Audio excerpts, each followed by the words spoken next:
कभी था माओवाद का गढ़, आज हिंदी बनी वरदान। छत्तीसगढ़ के इस गांव में भाषा ने बदला भविष्य। कभी माओवादियों का गढ़ रहे गंगालूर में अब बदलाव की बयार है। मास्टर जी कखेरा पढ़ाते हैं और गोंडी में अर्थ समझाते हैं।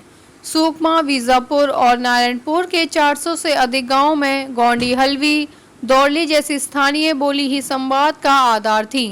अब बच्चे हिंदी सीखकर बाहरी दुनिया से संवाद कर रहे हैं। वहीं हिंदी से पढ़ाई भी काफी आसान हो गई है। कभी माओवादियों का गढ़ कहे जाने वाले गंगालूर में अब बदलाव की बयार बह रही है। छत्तीसगढ़ में बीजापुर जिले में स्थित इस क्षेत्र में लगभग 1 साल पहले कावड़गांव स्कूल खोला गया था। अब यहाँ हर सुबह गोलियों की गड़गड़ाहट नहीं बल्कि बच्चों की चहक सुनाई देती है। मास्टर जी जब कखेरा पढ़ाते हैं और गोंडी में उसका अर्थ समझाते हैं तो बच्चे सामूहिक रूप से अक्षर दोहराते हैं। पिछले कुछ दशकों से इस इलाके में हिंदी कहीं गुम सी हो गई थी, मगर अब यह आवाज़ें उम्मीद का नया अध्याय खोल रही हैं। कभी यही इलाका था जहां बाहरी दुनिया से बात करने के लिए लोगों को ट्रांसलेटर की मदद लेनी पड़ती थी। खासकर सुकमा, बीजापुर और नारायणपुर के आबूझमाड़ क्षेत्र के 400 से अधिक गांव में गोंडी, हल्वी, दौड़ली जैसी स्थानीय बोली ही संवाद का आधार थी। माओवादियों ने इसी कमी का फायदा उठाया।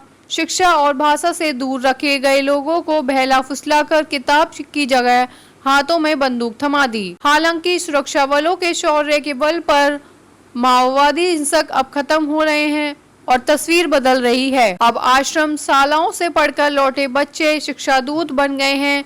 वे अपनी मातृभाषा में सहज हैं, पर हिंदी सीखकर बाहरी दुनिया से संवाद की खिड़की भी खोल रहे हैं। हिंदी यहाँ केवल एक भाषा नहीं बल्कि सपनों का विस्तार है। गोंडी, हल्वी बच्चों को अपनी जड़ों से जोड़े रखती है और हिंदी उन्हें भविष्य की ओर ले जा रही है। यह संतुलन बस्तर की बदलती तस्वीर का आधार बन रहा है। आज जब बच्चे हिंदी में गिनती गुनगुनाते हैं और गोंडी में उसका अर्थ समझते हैं तो यह केवल शिक्षा का नहीं बल्कि समाज की नई दिशा का प्रतीक है। पगडंडियों पर बोली और भाषा के पंख मिलकर उड़ान भर रहे हैं। यह उड़ान उन पीढ़ियों की है जो डर और बंदूक से आगे बढ़कर भाषा की खिड़की से नई दुनिया देख रही है।